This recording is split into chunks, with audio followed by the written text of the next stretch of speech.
โดยสบายดีพี่น้องตอนนี้ขั้นตอนบาสีสุขวัญของเจ้าบ่าวเจ้าสาว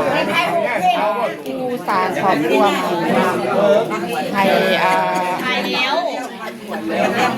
ให้เป็นผัวแก้วเมียทิพย์ให้ขึ้นให้เกินให้เฮงๆรวยๆพี่น้อง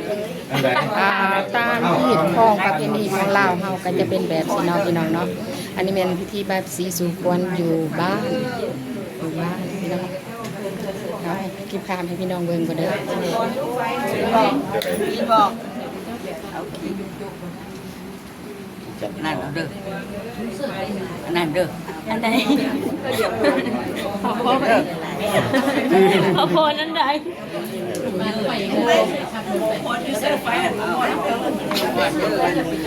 คนแรกมาหมดนั่นก็ต้นใหญ่เลย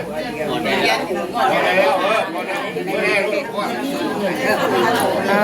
ให้พี่น้องเมืองตอนบาซีสุวรรณก่อนหลังจากนี้จะเก็บภาพงานเลี้ยงให้พี่น้องเมืองอีกเพื่อนึงพี่น้องจะประมาณนี้พี่น้องนาพิธีสู่ขวัญแปลงงานใหม่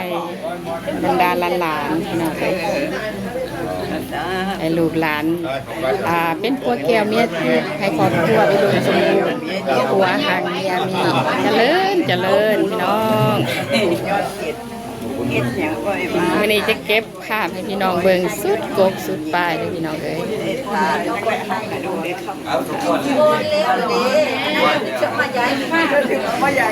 บางทีก็จะขับแคมหน่อยนึงนะพี่น้องเนาะแต่ว่าแขกผู้มาร่วมในงานนี่บ่ได้เข้ามาในเมือเด้ยังอยู่ด้านนอกเลยยังอยู่ด้านนอกไหนพูดไปใช่ลานสาวชื่อหยังกิจมา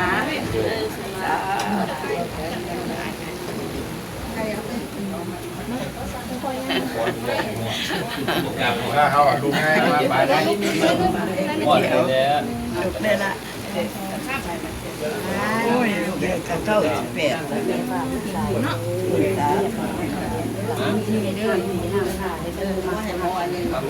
เรากับเมียได้นิมนต์ส่งเมียคืนเรากับเมียคืนบอกเดี๋ยวตัวแรงเอาไปให้เดี๋ยวมาถอนหลัง ตัวแรงเอาไปให้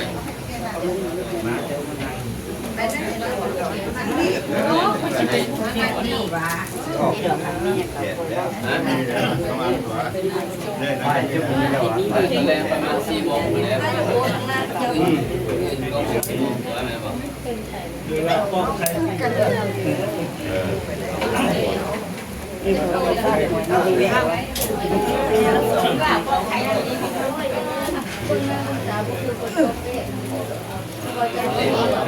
แนะนำว่าผมบอกก่อนยิบ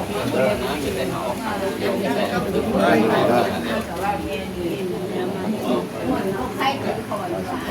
มะเร็งมื้อนี้ดีแล้วเป็นมะเร็งอื่นมะเร็งมื้อนี้มะเร็งโบนะอย่าเป็น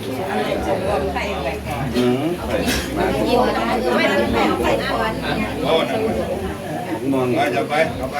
โอ้มีหลานสาวอยู่นั้นของไข่ก็มีประมาณ4 โมงอยู่อ่ะไอ้คนนี้เขาแล้วมันแค้นเด้อตั้งใจได้ปะเนี่ยเด็กคนไม่ตั้งใจได้ตั้งใจได้ดีได้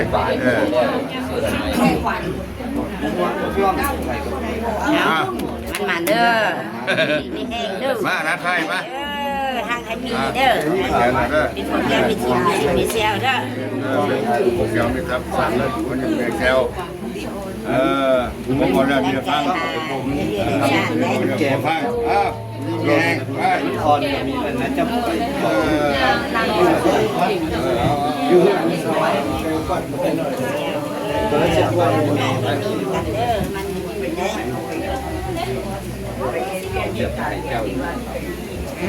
ด้านมีแกงค่ะ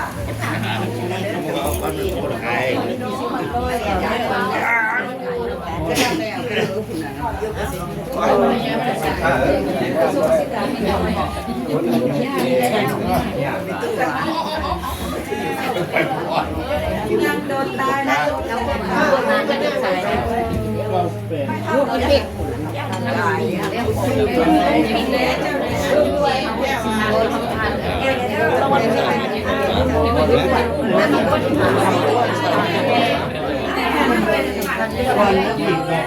ลูกน้ำซุป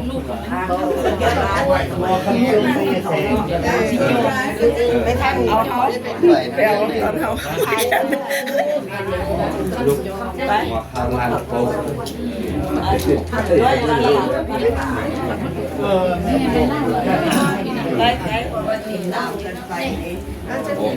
อ้าวเดี๋ยวยกปากซอง18เขา18ก็คือเป็นคุณ18เป็นลูก18ก็ให้คุณบอกไปกันไปลูก18นี่ฟังหมดเลยเดี๋ยวทำให้ฟังหมดเลยเสียแล้วมันอยากให้เรา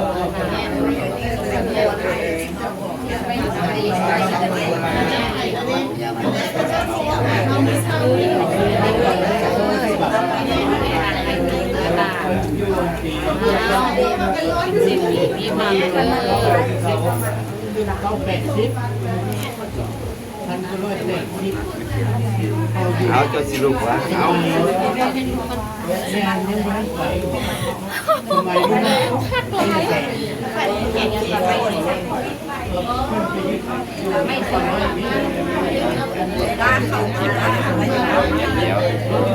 ฟังมันแก่กัน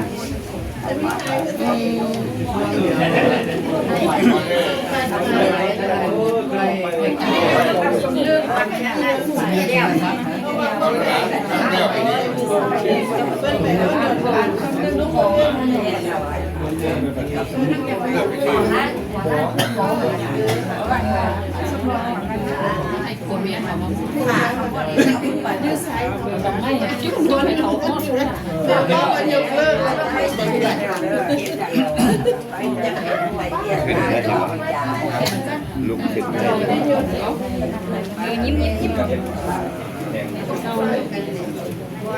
เอาพอยาฟ้าวนี่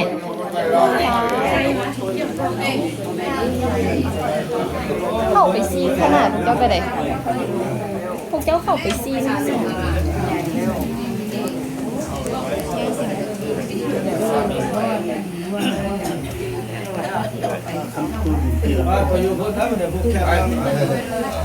โอ้ใช่วันนี้ปักคนเชี่ยวมาแล้วเชี่ยวมา เขาไม่ได้มาก่อนย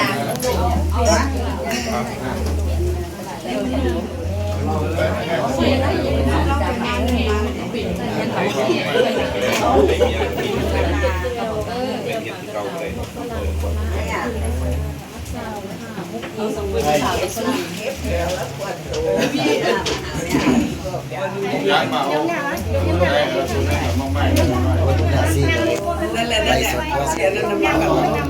เลยให้พี่น้องผู้ติดกรขอบใจหลายๆที่ติดตามรับชมฝากกดไลค์กดแชร์ให้2 เจ็ดทะเลแนลเด้อพี่น้องเด้อขอบใจหลายๆอีกเดือนหนึ่งเจ้าบ๊ายบายเจ้า